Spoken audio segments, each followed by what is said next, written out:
Good morning students, আমার চ্যানেলে তোমাদের সবাইকে স্বাগত। আজকে তোমাদের সাথে আলোচনা করব জেনারেল অ্যাওয়ারনেস অ্যান্ড জেনারেল নলেজের 103তম পর্ব নিয়ে। তো আগের পর্বগুলির মতোই আজকের পর্বটিও খুবই গুরুত্বপূর্ণ হতে চলেছে, বিশেষ করে যারা কেপি কনস্টেবল এবং ডাব্লিউবিপি কনস্টেবল পরীক্ষা দিচ্ছ 2024-এ। তো প্রতিদিন ঠিক সকাল 6টায় আমি তোমাদেরকে এই পর্বটি করিয়ে থাকি, তো অবশ্যই সকলে যুক্ত হয়ে যাবে এই সময়। সমস্ত আপকামিং পরীক্ষার জন্যই এই পর্বটি উপকৃত হবে, যেমন KP constable, WBP constable, SI, miscellaneous, PSC clerkship সমস্ত পরীক্ষাগুলিতেই। তো চলো আজকের ক্লাসটি শুরু করা যাক। তোমাদের প্রথম প্রশ্ন হলো, ভারতের নাগরিকত্ব পাওয়ার শর্তসমূহ কে স্থির করেন? খুবই ইম্পর্টেন্ট কোশ্চেন। ভারতের নাগরিকত্ব পাওয়ার শর্তসমূহ কে স্থির করেন? সঠিক উত্তর অপশন ডি, সংসদ। নওরোজ কোন ধর্মাবলম্বীদের উৎসব? পিএসসি ক্লার্কশিপ 2008-এ এই কোশ্চেনটি এসেছিল। নওরোজ কোন ধর্মাবলম্বীদের উৎসব? সঠিক উত্তর অপশন এ, পার্সিদের। সিএফসি গ্যাসের বাণিজ্যিক নাম কি? ডাব্লিউবিপি কনস্টেবল এবং কেপি কনস্টেবল দুটি পরীক্ষাতেই সমানভাবে গুরুত্বপূর্ণ। সিএফসি গ্যাসের বাণিজ্যিক নাম কি?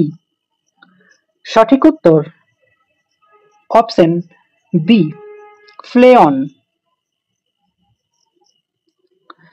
কোন ভিটামিনের অভাবে রাতকানা রোগ হয়? কোন ভিটামিনের অভাবে রাতকানা রোগ হয়? সঠিক উত্তর অপশন এ, ভিটামিন এ এর অভাবে। কোন উদ্ভিদের কাণ্ডে জলসঞ্চারী আছে?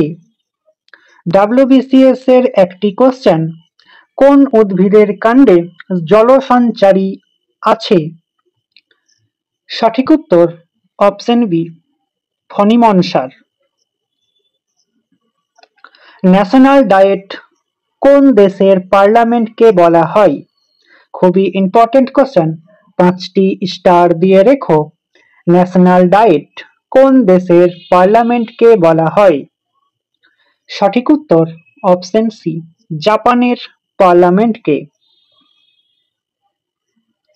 মাইকোলজিতে কোন বিষয় সংক্রান্ত নিয়ে আলোচনা করা হয়? ডাব্লিউবিসিএস এ এই কোশ্চেনটি এসেছিল। মাইকোলজিতে কোন বিষয় সংক্রান্ত নিয়ে আলোচনা করা হয়? সঠিক উত্তর অপশন বি, ছত্রাক নিয়ে। দইয়ে নিম্নলিখিত কোন অ্যাসিডটি থাকে? 5টি স্টার দিয়ে রেখো। দইয়ে নিম্নলিখিত কোন অ্যাসিডটি থাকে? সঠিক উত্তর অপশন এ, ল্যাকটিক অ্যাসিড। জমি জরিপের প্রথা চালু করেন কে? ডাব্লিউবিসিএস এই কোশ্চেনটি এসেছিল। জমি জরিপের প্রথা চালু করেন কে? সঠিক উত্তর অপশন ডি, শের শাহ। অর্থনীতির জনক কাকে বলা হয়? খুবই ইম্পর্টেন্ট একটি কোশ্চেন এবং সহজ একটি কোশ্চেন। এই কোশ্চেনটি ডাব্লিউবিপি কনস্টেবল এবং কেপি কনস্টেবল দুটি পরীক্ষাতেই আসে। তো সঠিক উত্তরটি তোমরা আমাকে কমেন্টের মাধ্যমে জানাও। রাসায়নিক আবহবিকার এর প্রধান উপাদান কি? খুবই ইম্পর্টেন্ট কোশ্চেন। রাসায়নিক আবহবিকার এর প্রধান উপাদান কি? সঠিক উত্তর অপশন বি, জল। নিম্নলিখিত কাকে মারাঠা জাতির নেপোলিয়ান বলা হয়? নিম্নলিখিত কাকে মারাঠা জাতির নেপোলিয়ান বলা হয়? সঠিক উত্তর অপশন এ, প্রথম বালাজি বাজিরাওকে। স্বাধীনতাহীনতায় কে বাঁচতে চায় উক্তিটি কার? 5টি স্টারের জায়গায় তোমরা 10টি স্টার দিয়ে রেখো। স্বাধীনতাহীনতায় কে বাঁচিতে চাই, উক্তিটি কার? সঠিক উত্তর অপশন ডি, রঙ্গলাল বন্দ্যোপাধ্যায়ের। এসআই পদ্ধতিতে তড়িৎ আধানের একক কি? খুবই ইম্পর্টেন্ট কোশ্চেন। ডাব্লিউবিপি কনস্টেবল এবং কেপি কনস্টেবল, এসআই সমস্ত পরীক্ষার জন্যই এই প্রশ্নটি খুবই গুরুত্বপূর্ণ। এসআই পদ্ধতিতে তড়িৎ আধানের একক কি?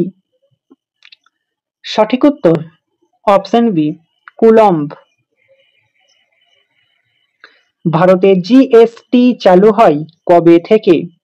5টি স্টার দিয়ে রেখো।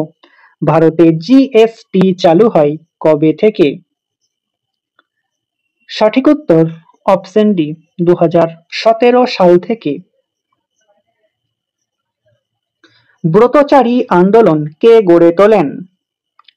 5টি স্টার দিয়ে রেখো। ব্রতচারী আন্দোলন কে গড়ে তোলেন? সঠিক উত্তর অপশন এ, গুরু সদয় দত্ত।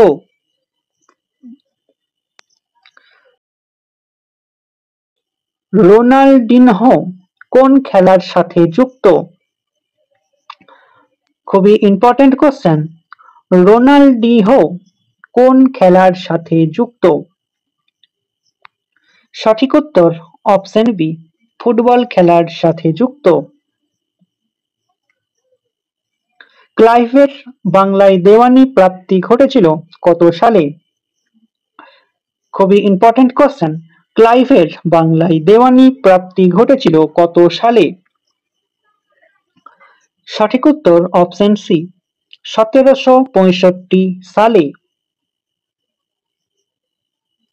বাংলার প্রথম সার্বভৌম রাজা কে ছিলেন? খুবই ইম্পর্টেন্ট কোশ্চেন। ডাব্লিউবিসিএস 2016-তে এই কোশ্চেনটি এসেছিল। বাংলার প্রথম সার্বভৌম রাজা কে ছিলেন?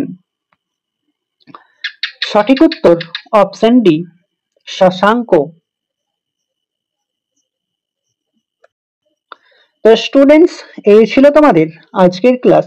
ক্লাসটি ভালো লাগলে বন্ধুদের সাথে শেয়ার করো এবং চ্যানেলে নতুন হয়ে থাকলে চ্যানেলটিকে সাবস্ক্রাইব করে পাশে থাকা বেল আইকন বাটনটি প্রেস করে রেখো ভিডিও নোটিফিকেশন সবার প্রথমে পেতে। তো দেখা হচ্ছে নেক্সট ক্লাসে। আজ এই পর্যন্তই। সবাই ভালো থেকো, সুস্থ থেকো। জয় হিন্দ, জয় ভারত।